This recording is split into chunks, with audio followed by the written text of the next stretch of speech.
নবীজির মার নাম কি? মা আমেনা। মা আমেনা গোসলখানা থেকে বের হলেন, নবীজির দাদি ঢুকলেন। নবীজির দাদি গোসল করে বের হয়ে নবীজির দাদাকে বলছে, ওগো শোনো, বউরা তো স্বামীকে সময়তে এরকমই বলে নাকি, ওগো শোনো, কি আমাদের বৌমা তো বিধবা, মানে বাবা আব্দুল্লাহ মারা গেছে, এত দামি আতর ব্যবহার করে মানুষের তো খেয়াল যায়। কথা তো ঠিকই, আমি যদি দামি আতর ব্যবহার করে রাস্তা দিয়ে যাই তখন লোক বলবে বাপরে কি মাখা মালগির। তো আমাদের বৌমা যে দামি আতর ব্যবহার করে তুমি জানলা কেমনে? নবীজির দাদি বলতেছে, আজকে আমি আমাদের বৌমা আমেনার বাথরুমে ঢুকেছিলাম, গোসলখানায় ঢুকেছিলাম, মনে হচ্ছে যেন শুধু দামি দামি আতর গোসলখানার ভিতরে ঢেলে রেখেছে। আমি যদি বলি মেয়ে মানুষ মাইন্ড করবে, তুমি বইলো। যে নবীজির দাদা বলতেছে, আচ্ছা আমি বলবো, তুমি যাও। বৌমা শোনো, আসলেন মা আমিনা। দেখো, একে তো তুমি বিধবা, তোমার স্বামী নাই, এত দামি আতর ব্যবহার করো না। মা আমিনা বলছে, আব্বা জান, আমি আপনাদের বৌমা, আমি আমিনা জীবনে কোনোদিন গায়ে আতর টাচ করি নাই। তে বলছে, তুমি মিথ্যে কথা বলছো? বলে, আব্বা আমি মিথ্যা কথা জানি না। তুমি এত দূরে আসো, আমি এখান থেকে আতরের ঘ্রাণ পাচ্ছে, তুমি এত দূরে আসো, আমি এখান থেকে আতরের ঘ্রাণ পাচ্ছে। মা আমিনা বলেন, আব্বা তাহলে শোনেন গো, যেদিন থেকে আমার পেটে বাচ্চা প্রবেশ করেছে, শুধু গোসলখানা নয়, রান্নাঘর, ড্রয়িং রুম, বেডরুম, আমার লেপ তুসুক বালিশ, এমন কি গো আব্বা, আমি আমিনার লোমের গুড়ায় গুড়ায় জান্নাতি আতরের ঘ্রাণ আমি পাই। নারায়ে তাকবীর, নারায়ে রিসালাত। আমরা সেই নবীর উম্মত, বলুন আলহামদুলিল্লাহ। আমার বয়স হলো 81। কত? 81। ওয়াজের বয়স 48। এই যে চশমাটা নামাইছি, কিছু দেখছি না, দেখলে চশমা দিলে গা দেখা যাবে। বয়স হলো 81 আর ওয়াজের বয়স। গলা কি ডিস্টার্ব আছে? চেহারা কি ছাতা পড়া? সব দিক দিয়ে কমপ্লিট আছি, কিন্তু মনটা খারাপ। বলে কি খারাপ? মন খারাপ। বলে হুজুর আপনার বোর সাথে কি ঝামেলা হয়েছে নাকি? মন খারাপ কেন? বোর সাথে ঝামেলা হওয়ার মতন বয়স আর নাই, ছেলে সন্তান সবাই স্টাবলিশ হয়ে গেল, তাহলে হুজুর মন খারাপ কেন? মনটা খারাপ রে বাবা, এমন এমন জিনিস দেখতেছি, আরো জানি কত কিছু দেখা লাগে। দেখি বাইতুল মুকাররম জাতীয় মসজিদের ভিতরে মোল্লাই মোল্লাই জুতার বাক্স নিয়ে মারামারি, ঠিক কিনা? ঠিক। এক মোল্লা করেছে কি, মহিলা মাদ্রাসা করেছে, মহিলা মাদ্রাসার ভিতরে সিকিউরিটি ক্যামেরা, মহিলা মাদ্রাসার গোসলখানার ভিতরে সিকিউরিটি ক্যামেরার সেটিং করে রাখছে।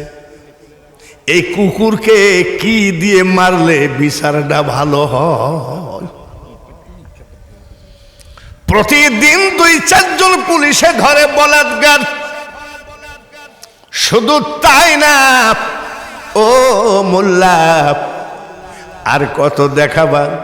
আমাদের বাংলাদেশের এক মোল্লা বলেছে, খদিজা জীবনে 1 ওয়াক্ত নামাজ পড়েনি, একটা রোজা করেনি, জীবনে পর্দা করেনি, জীবনে হজ যাকাত করে নাই। মা খদিজা পর্দা করে নাই। ওরে কানা মুন্সি রে, জিব্রাইল যখন ওহী নিয়ে আসতেন আগেই বলতেন, ইয়া রাসূলুল্লাহ, নবী গো, আপনার স্ত্রীর মাথায় কাপড় নাই, আমি ওহী নিয়ে আসতে পারছি না। তাহলে বোঝা গেল মেয়েদের মাথার কাপড় পরে গেলে সেখানে ফেরেশতা আসে না। আর ওহী নিয়ে আসতেন বলে মাথায় কাপড় পরে গেছে, নবীজি বলতেন মাথায় কাপড় দাও, ওহী আসতেছে। সুবহানাল্লাহ। ভাইয়ের আমার, মা খাদিজাতুল কুবরাকে এই মোল্লা বলল নামাজ পড়েনি, রোজা করেনি, পর্দা করেনি। আর এক মোল্লা বলল তালাক খাওয়াইন না বুড়া বেটি। এগুলো আমরা ফেসবুক দেখি। ফেসবুক দেখি কেন? আমরা আন্তর্জাতিক বক্তা, কোন মোল্লা কোন দিক দিয়ে ঝাড়তেছে, আবার কোন জায়গায় মায়ের খাওয়া লাগে। উনি আবার বলছে তালাক খাওয়াইন না 2 বার, বুড়া বেডি। আমি উম্মুল মুমিনিন তার সম্পর্কে কি এই কথা বলে? তাহলে তোরা যে এই কথা বললি, মা আয়েশা সিদ্দিকা বসে আছেন, নবীজি খদিজার গল্প করেন। যখন খদিজার গল্প করেন আয়েশা সিদ্দিকার চোখটা লাল হয়ে যায়, লাল হয়ে যায়। নবীজি জিজ্ঞাসা করে, আয়েশা রে,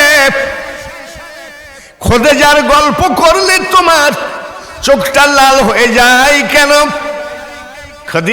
আয়েশা সিদ্দিকা বলে, ইয়া রাসূলুল্লাহ, উনি ছিলেন বুড়া মানুষ, আর আপনি আমাকে বিয়ে করেছেন 7 বা মতান্তরে 9 বছর বয়সের। আপনি আমার কথা তো কিছুই বলেন না, খালি খদিজা খদিজা করেন। আমার নবী বলে, আয়েশা রে, খবরদার, খদিজার কথা বললে চোখটা লাল করবা না। তার কারণ শুনছেন তো? শুনছেন? খদিজাকে যদি না পেতাম না ফাতিমাকে, আর ফাতিমাকে যদি না পাইতাম না ইমাম হাসান হুসাইনকে, আর ইমাম হাসান হুসাইনকে যদি না পাইতাম রে, আমার পাগল উম্মতকে জাহান্নাম থেকে বের করা সম্ভব ছিল না।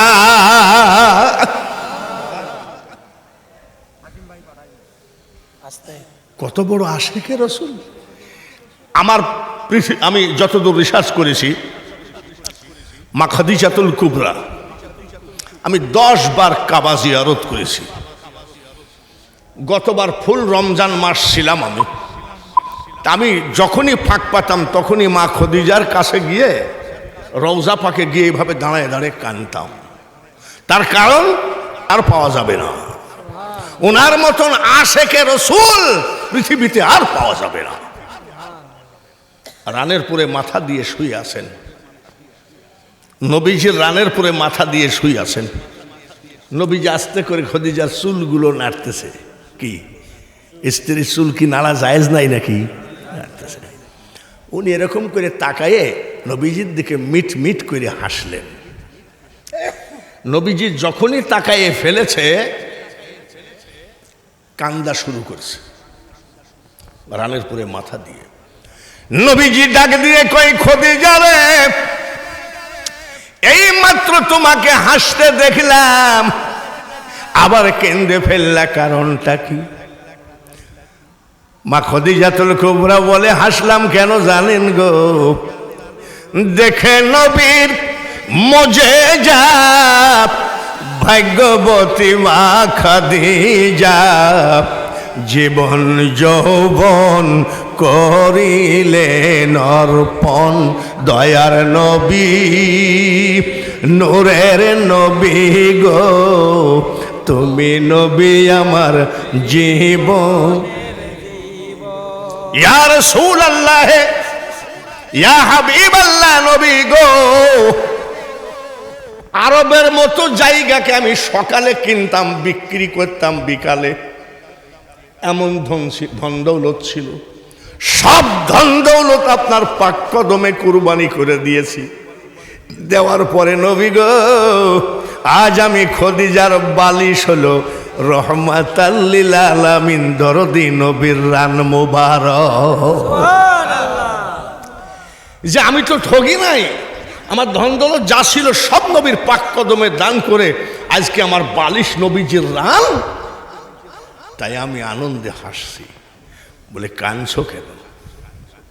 বলে কান্দি কেন জানেন গো নবী,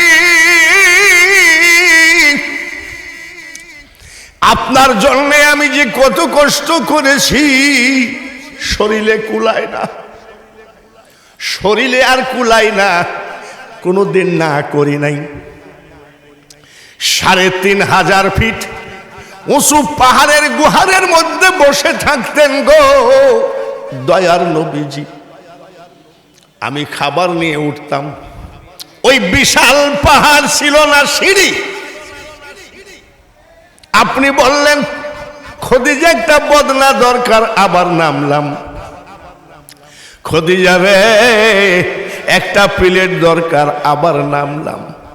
খদিজা রে একটা গিলাস দরকার, আবার নামলাম। ৪০ দিন পর্যন্ত ইয়া রাসূলুল্লাহ আমি খদিজা দুর্বল হই নাই। ৪১ দিনের দিনে আমার সমস্ত শরীর ব্যথায় জর্জরিত। ওই পাহাড় বেয়ে খাবার নিয়ে উঠার ক্ষমতা আমার আর নাই, কিন্তু কি করব? আপনি যে না খাইয়ে থাকবেন, এক হাতে খাবার, উঠতেছি একটু বসতেছি, বুকের মধ্যে ধরফর করে, সমস্ত শরীর ব্যথা, বসতেছি রেস্ট নিচ্ছি, চোখের পানি ঝরে ধরে কান্দি, মাবুদ গো তুমি যদি আমাকে অসল বানায় ফেলো, ওই পাহাড়ের গুহার ভিতরে তোমার হাবিব না খেয়ে থাকবে, তোমার কি কষ্ট হবে না? কাঁদতেছি, উঠতেছি, আর পারছি না, তবু আমাকে পারতে হবে। তাহলে কত বড় আশেকে রসুল, মারহাবা বলে। আমার আল্লাহ বলে, জিব্রাইল গুহার মধ্যে থেকে আমার হাবিবকে বের করো, বের করে বলো দেখো কি সুন্দর প্রেমিক। আহা সুবহানাল্লাহ। খদিজা কত পাগল, শরীরে কুলাই না, রেস্ট নিয়ে নিয়ে চোখের পানি ঝরায় কাঁদে আর উঠে। মানুষ বানাইছে আল্লাহ প্রেমের কারণে, প্রেমের ডুরি বান্ধ নবীজির সনে। আমার হাবিবকে সে এত ভালোবাসে। হিন্দু, বৌদ্ধ, খ্রিস্টান, মুসলমান, ইহুদি, নাসারা, ডোম, চাড়াল, মুসি, মেথর, আল্লাহ অনেক জাতি তৈরি করেছে কিনা? করছে কিনা? আমরা কোন জাতি? যতই জাতি আল্লাহ তৈরি করেন, আল্লাহর কাছে মুসলমান জাতি শ্রেষ্ঠ জাতি। এটা কি বক্তার মুখ জোর কথা? হাক্কাতু কাতিহি ওয়ালা তামুতুন্না ইল্লা ওয়া আনতুম মুসলিমুন। এই কথাটা কিন্তু আল্লাহর জবানের কথা। আল্লাহ বলছে প্রকৃত মুসলমান না হয়ে কবরে। তাহলে মুসলমান শব্দ কার জবানের কথা? জোরে বলুন। এতে বোঝা গেল যতই জাতি থাক, আমরা হলাম আল্লাহর কাছে শ্রেষ্ঠ জাতি। এই অলির দরবারে বসে একবার বলুন আলহামদুলিল্লাহ। তাহলে বক্তার কাছে কি পাইলাম? জাতি আমরা শ্রেষ্ঠ। শ্রেষ্ঠ সব জাতিরই ধর্ম আছে, আমাদেরও ধর্ম আছে। যে যত যাই ধর্ম করুক না কেন, আল্লাহর কাছে ইসলাম ধর্ম শ্রেষ্ঠ ধর্ম। কোন আয়াতে পাবেন? ইন্নাদ দীনা ইনদাল্লাহিল ইসলাম। দুটো জিনিস প্রধান বক্তার কাছ থেকে পেলাম, জাতি আমরা শ্রেষ্ঠ, ধর্ম আমাদের শ্রেষ্ঠ। সব জাতিরই কিতাব আছে, ওদের কিতাব বাথরুমে বসে পড়লেও গুনাহ হবে না। আর আমাদের কিতাব বিনা ওযুতে টাচ করা যাবে না। কি নাম? জোরে কর।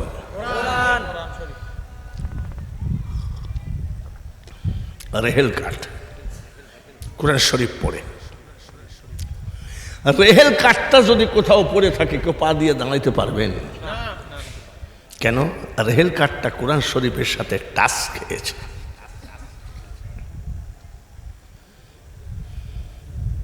যত কমা কাঠ দিয়ে বানানো হোক না কেন, এই রেহেল কাঠ কোরআন শরীফের সাথে টাচ খেয়ে পবিত্র হয়ে গেছে, যার জন্য আমরা রেহেল কাঠে পা দিতে পারবো না।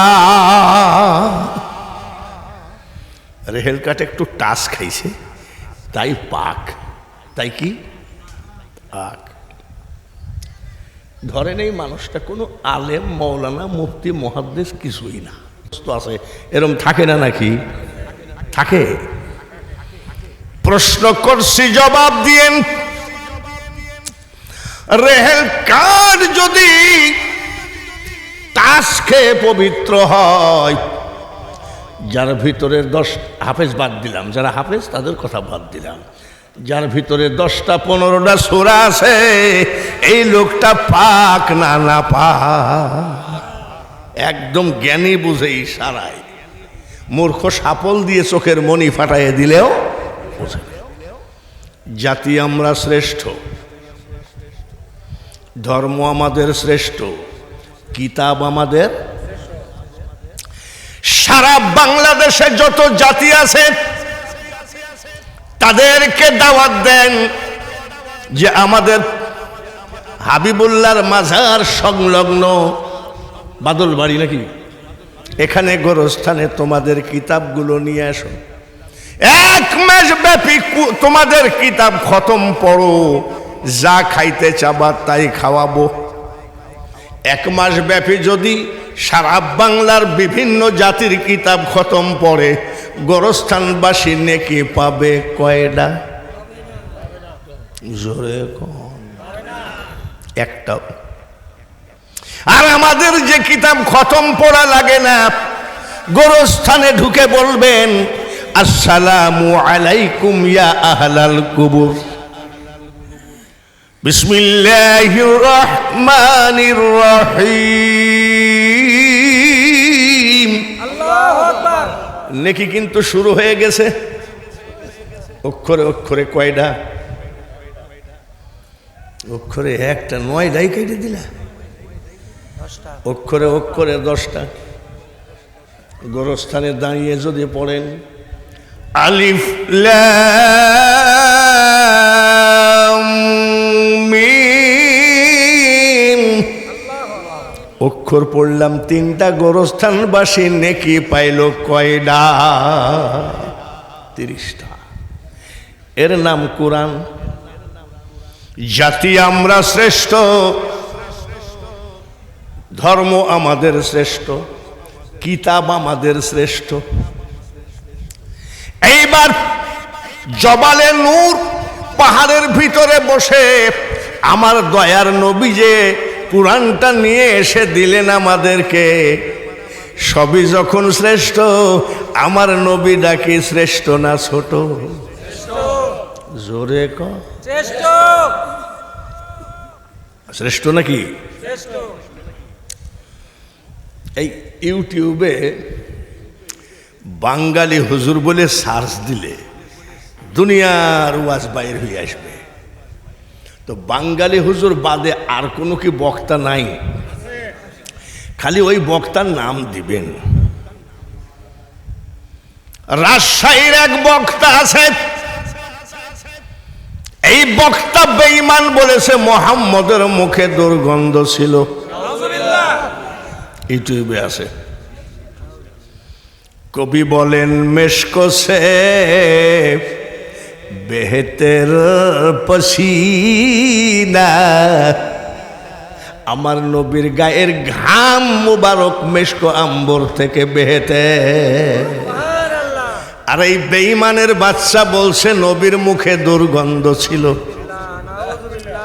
এদের থেকে সাবধানে থাইকো বাবা, তা না হলে কবরে যখন যাবা হয়তো হাবিবুল্লাহ সার খাতিরে এই এলাকার গোরস্থানের আযাব হয় না, ওলির খাতিরে হয় না। কিন্তু ওলির সাথে বেয়াদবি করে গেলে ছাড়বে নাকি? ওকে ফেরেশতারা হাবিবুল্লাহ শাহর খাতিরে অন্য কবরে লিজাই ওকে এমন বাড়াবে। ওই বেয়াদব বক্তা বলতেছে কলেমার ভিতরে মোহাম্মদের নাম রাখা শিরকি। এ কথা কি আমরা মানি? আচ্ছা, ওটা কোন মায়ের সন্তান যে এত নাপাক কথা বলে? আর আমরা কি বলি? আজানে শুনি আপনার নাম, আছে নাকি? কলেমায় পড়ি আপনার নাম, নামাজে আপনাকে সালাম। কোন জায়গায়? আত্তাহিয়াতু লিল্লাহি ওয়াস সালাওয়াতু ওয়াত তাইয়্যিবাত, তারপরে কি? এই কানার বাচ্চা, সালামটা তো নবীকে দেওয়া লাগে। আর সে বলছে কলেমার ভিতরে মোহাম্মদের নাম রাখা শিরকি। এরা হলো ইসরায়েলের দালাল। ইসরায়েলের ট্যাবলেট বিক্রি করতে আসছে এই দেশে। সব দেশে ইসরায়েলের ট্যাবলেট বিক্রি হবে, বাংলার জমিনে হবে না। কি জন্যে? এইখানে বাবা হাবিবুল্লাহ, নদীর ওই পারে মখদুম বাবা, তারপরে কয়েক কিলো দূরে শাহ শরীফ জেন্দানি। ওরে পাগলের দল, আমি বাঙালি হুজুর শুধু আজকে নয়, বহু আগে থাকতে বলে আসছি, তোদের ট্যাবলেট বহু দেশে বিক্রি হবে, বাংলাদেশে নয়। নবীজির মুখে দুর্গন্ধ ছিল এত বড়। আর নবীজি যে রাস্তা দিয়ে যেতেন, আধা ঘন্টা বরাবর মেশক আম্বরের ঘ্রাণ পাওয়া যেত। আচ্ছা বলেন, নবীজির মার নাম কি? মা আমেনা। মা আমেনা গোসলখানা থেকে বের হলেন, নবীজির দাদি ঢুকলেন। নবীজির দাদি গোসল করে বের হয়ে নবীজির দাদাকে বলছে, ওগো শোনো, বউরা তো স্বামীকে সময়তে এরকমই বলে নাকি? ওগো শোনো, কি আমাদের বৌমা তো বিধবা, মানে বাবা আব্দুল্লাহ মারা গেছে, এত দামি আতর ব্যবহার করে, মানুষের তো খেয়াল যায়। কথা তো ঠিকই। আমি যদি দামি আতর ব্যবহার করে রাস্তা দিয়ে যাই, তখন লোক বলবে বাপরে কি মাখা মাগি। তো আমাদের বৌমা যে দামি আতর ব্যবহার করে তুমি জানলা কেমনে? নবীজির দাদি বলতেছে, আজকে আমি আমাদের বৌমা আমেনার বাথরুমে ঢুকেছিলাম, গোসলখানায় ঢুকেছিলাম, মনে হচ্ছে যেন শুধু দামি দামি আতর গোসলখানার ভিতরে ঢেলে রেখেছে। আমি যদি বলি মেয়ে মানুষ মাইন্ড করবে, তুমি বইলো যে নবীজির দাদা বলতে, আচ্ছা আমি বলবো, তুমি যাও। বৌমা শোনো, আসলেন মা আমিনা। দেখো, একে তো তুমি বিধবা, তোমার স্বামী নাই, এত দামি আতর ব্যবহার করো না। মা আমিনা বলছে, আব্বা জান, আমি আপনাদের বৌমা, আমি আমিনা জীবনে কোনোদিন গায়ে আতর টাচ করি নাই। তে বলছে, তুমি মিথ্যে কথা বলছো? বলে, আব্বা আমি মিথ্যা কথা জানি না। তুমি এত দূরে আসো, আমি এখান থেকে আতরের ঘ্রাণ পাচ্ছে? তুমি এত দূরে আসো, আমি এখান থেকে আতরের ঘ্রাণ পাচ্ছে? মা আমিনা বলেন, আব্বা তাহলে শোনেন গো, যেদিন থেকে আমার পেটে বাচ্চা প্রবেশ করেছে, শুধু গোসলখানা নয়, রান্নাঘর, ড্রয়িং রুম, বেডরুম, আমার লেপ তুসুক বালিশ, এমন কি গো আব্বা, আমি আমিনার লোমের গুড়ায় গুড়ায় জান্নাতি আতরের ঘ্রাণ আমি পাই। নারায়ে তাকবীর, নারায়ে রিসালাত। আমরা সেই নবীর উম্মত, বলুন আলহামদুলিল্লাহ। আমার বয়স হলো 81। কত? 81। ওয়াজের বয়স 48। এই যে চশমাটা নামাইছি কিছু দেখছি না, দেখলে চশমা দিলে গা দেখা যাবে। বয়স হলো 81 আর ওয়াজের বয়স।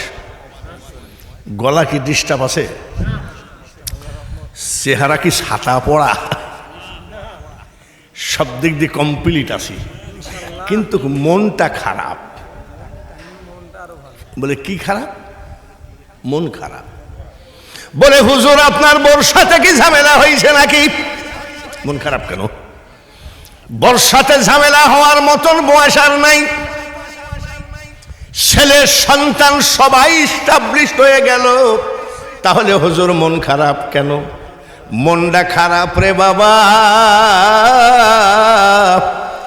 এমন এমন জিনিস দেখতেছি, আরো জানি কত কিছু দেখা লাগে। দেখি বাইতুল মুকাররম জাতীয় মসজিদের ভিতরে মোল্লাই মোল্লাই জুতার বাক্স নিয়ে মারামারি, ঠিক কিনা? এক মোল্লা করেছে কি? মহিলা মাদ্রাসা করেছে। মহিলা মাদ্রাসার ভিতরে সিকিউরিটি ক্যামেরা, মহিলা মাদ্রাসার গোসলখানার ভিতরে সিকিউরিটি ক্যামেরার সেটিং করে রাখছে। এই কুকুরকে কি দিয়ে মারলে বিচারটা ভালো হয়? প্রতিদিন 2-4 জন পুলিশে ধরে বলাৎকার। শুধু তাই না, ও মোল্লা আর কত দেখাবার? আমাদের বাংলাদেশের এক মোল্লা বলেছে খদিজা জীবনে 1 ওয়াক্ত নামাজ পড়েনি, একটা রোজা করেনি, জীবনে পর্দা করেনি, জীবনে হজ যাকাত করে নাই। মা খদিজা পর্দা করে নাই। ওরে কানা মুন্সি রে, জিব্রাইল যখন ওহী নিয়ে আসতেন আগেই বলতেন, ইয়া রাসূলুল্লাহ, নবী গো আপনার স্ত্রীর মাথায় কাপড় নাই, আমি ওহী নিয়ে আসতে পারছি না। তাহলে বোঝা গেল মেয়েদের মাথার কাপড় পরে গেলে সেখানে ফেরেশতা আসে না। আর ওহী নিয়ে আসতেন বলে মাথায় কাপড় পরে গেছে, নবীজি বলতেন মাথায় কাপড় দাও, ওহী আসতেছে। সুবহানাল্লাহ। ভাইরা আমার, মা খাদিজাতুল কুবরাকে এই মোল্লা বলল নামাজ পড়েনি, রোজা করেনি, পর্দা করেনি। আর এক মোল্লা বলল তালাক খাওয়াইন না বুড়া বেডি। এগুলো আমরা ফেসবুক দেখি। ফেসবুক দেখি কেন? আমরা আন্তর্জাতিক বক্তা, কোন মোল্লা কোন দিক দিয়ে ঝাড়তেছে, আবার কোন জায়গায় মায়ের খাওয়া লাগে। উনি আবার বলছে তালাক খাওয়াইন না 2 বার, বুড়া বেডি। আমি উম্মুল মুমিনিন তার সম্পর্কে কি এই কথা বলে?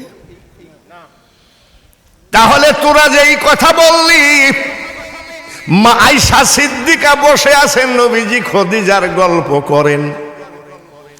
যখন খদিজার গল্প করেন আয়েশা সিদ্দিকার চোখটা লাল হয়ে যায়, লাল হয়ে যায়। নবীজি জিজ্ঞাসা করে, আয়েশা রে, খদিজার গল্প করলে তোমার চোখটা লাল হয়ে যায় কেন? আয়েশা সিদ্দিকা বলে, ইয়া রাসূলুল্লাহ, উনি ছিলেন বুড়া মানুষ, আর আপনি আমাকে বিয়ে করেছেন 7 বা মতান্তরে 9 বছর বয়সের। আপনি আমার কথা তো কিছুই বলেন না, খালি খদিজা খদিজা করেন। আমার নবী বলে, আয়েশা রে খবরদার, খদিজার কথা বললে চোখটা লাল করবা না। তার কারণ শুনছেন তো? শুনছেন? খদিজাকে যদি না পেতাম না ফাতিমাকে, আর ফাতিমাকে যদি না পাইতাম না ইমাম হাসান হুসাইনকে। আর ইমাম হাসান হুসাইনকে যদি না পাইতাম রে, আমার পাগল উম্মতকে জাহান্নাম থেকে বের করা সম্ভব ছিল না।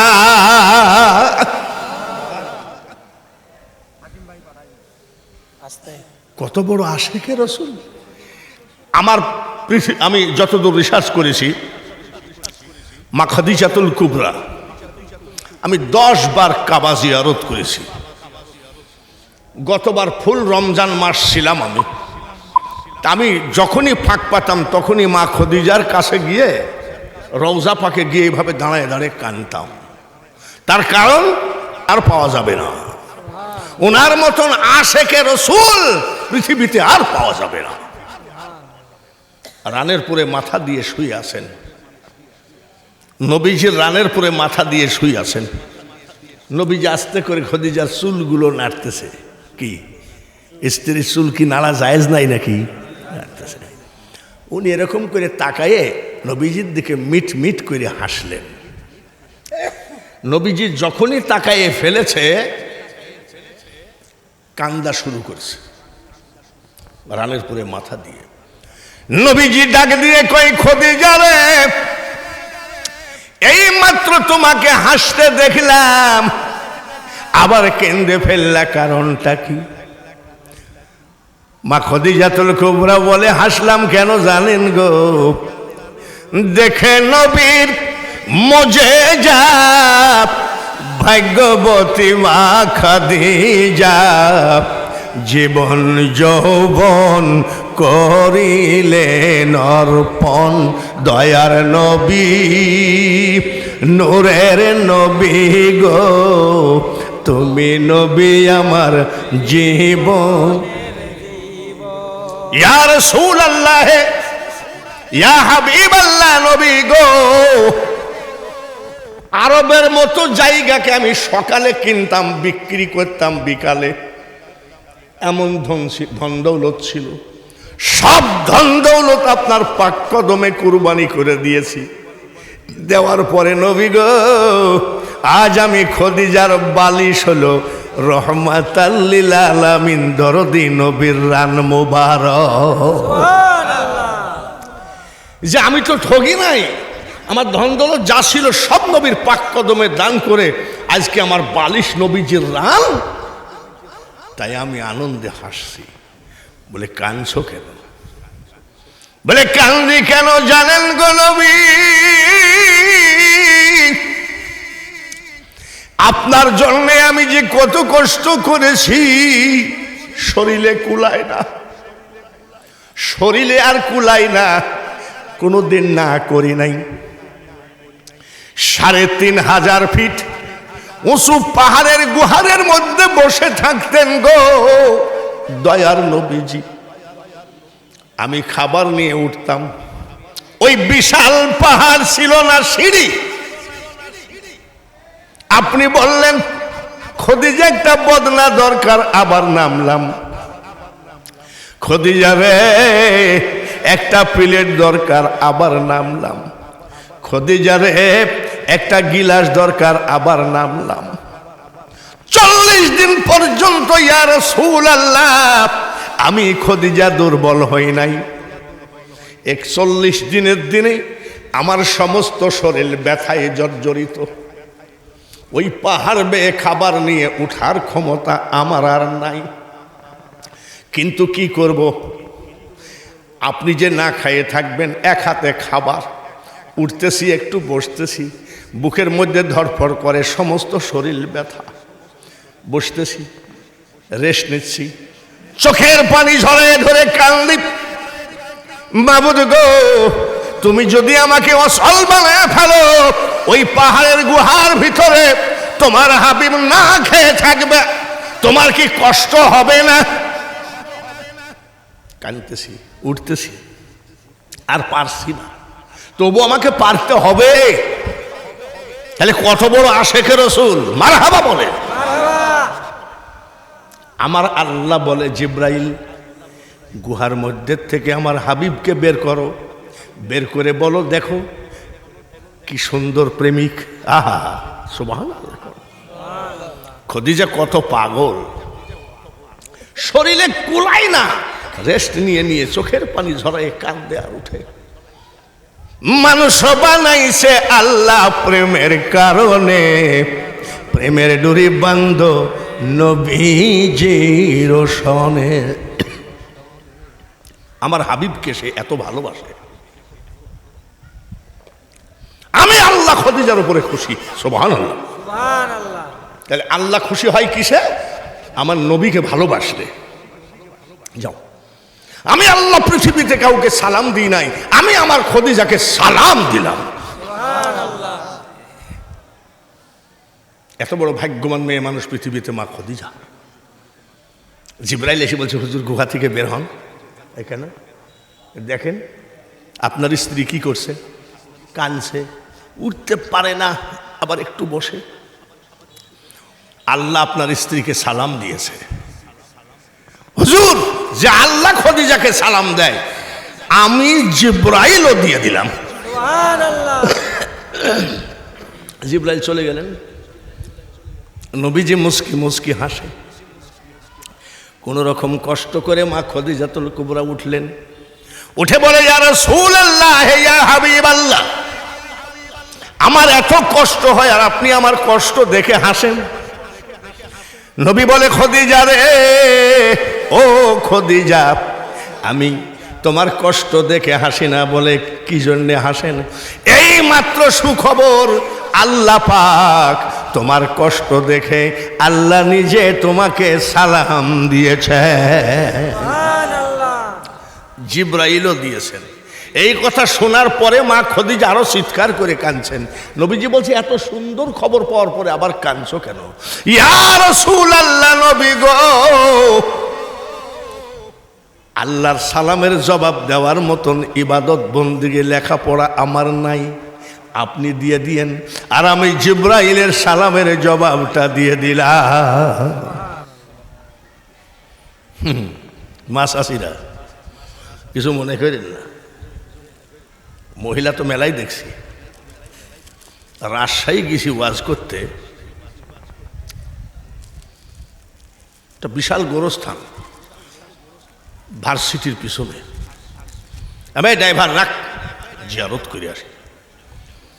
বিশাল বিশাল কবর, একটা উঁচু কবরের পার্শ্বে দাঁড়ায়, আসসালামু আলাইকুম ইয়া আহলাল কুবুর, আউযু বিল্লাহি মিনাশ শাইতানির রাজিম, বিসমিল্লাহির রহমানির রহিম। জিয়ারত করতেছে, যে দেখি ওই কবরের ওই পাশের থেকে ফিস ফিস করে আওয়াজ আসে, ফিস ফিস করে কথার আওয়াজ শোনা যায়। আমি তো একা, ভূত মত নাকি আল্লাহ জানে। ভয়ে আমার লোম খাড়া হয়ে গেছে। আমি তাড়াতাড়ি মোনাজাত শেষ করে পলাইতে পারলে বাঁচি। এবার বলতে পারেন আন্তর্জাতিক খ্যাতি সম্পন্ন বক্তা, আর আপনি গোরস্থানে যাই, কবরস্থানে যাই ভয় পান। আপনি কেমন বক্তা? খালি বক্তাদেরই দোষ দিলেন, আপনার ভয় নাই নাকি? রাত ৩টার সময় একা আপনার গোরস্থানে যাই, আপনার বাপের কবরের পাশে একা, কোনো লোক নিয়ে যাবেন না। আসসালামু আলাইকুম ইয়া আহলাল কুবুর। আপনার আব্বা যদি বলে ফেলে কবর থেকে, কেবা আসিস, কাপড় সুপুর শেষ দেখছে, তাহলে ভয় সবারই আছে। ওই তাড়াতাড়ি জিয়ারত করে পালাই। দেখি একটা মহিলার উড়না এরকম আছে। মহিলার উড়না কেন?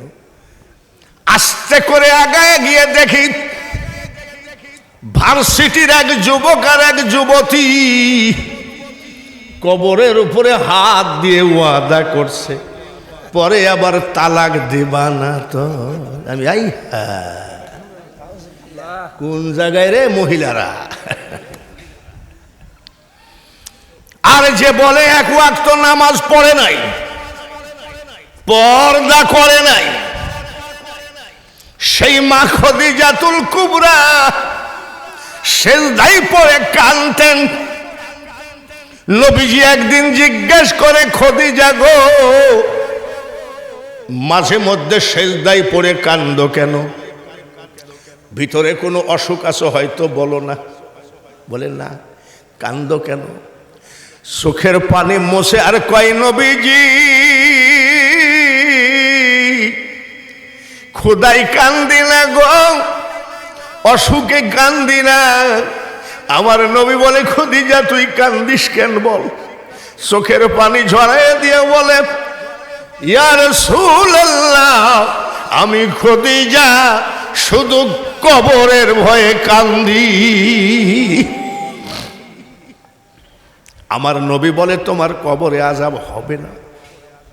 নবীজির পাও জড়ায় ধরেছেন, মা চাচিরা শোনেন, পাও জড়ায় ধরেছেন। খদিজার চোখের পানি নবীজির পার উপরে পড়ে, বলে, খদিজা পা ছাড়ো, পা ছাড়ো। বলে, না, আমি তো আপনার অনেক কথা রেখেছি, আপনার জন্য অনেক কিছু করেছি। হুজুর গো, আপনি আমার একটা কথা রাখবেন নাকি? বলে, বলো। আমি খদিজা যখন মারা যাব গো, আপনি আমার জন্য নতুন কাফন কিনবেন না? বলে, তাহলে তোমাকে আমরা কাফন দাফন দিব কি করে? পা ধরে বলতেছে, নবীজি,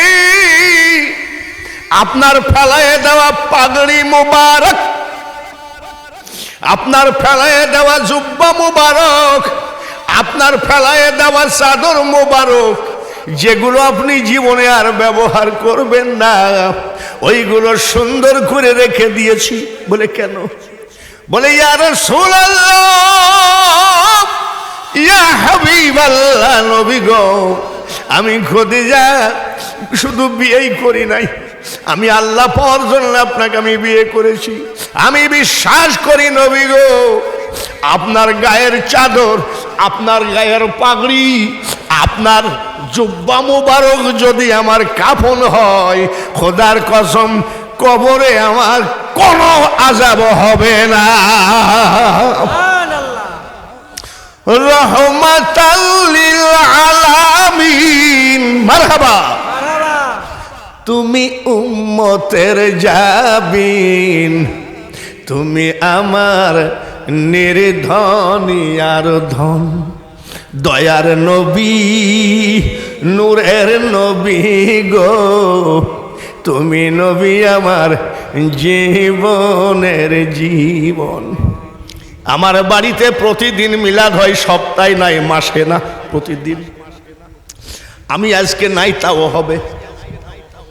আর আমি যখন থাকি রে, আমি আগেই দোয়া করি, আল্লাহ আমাদের এই দোয়া সালামটুকু মা খদিজার রওজা পাকে পৌঁছায় দিও।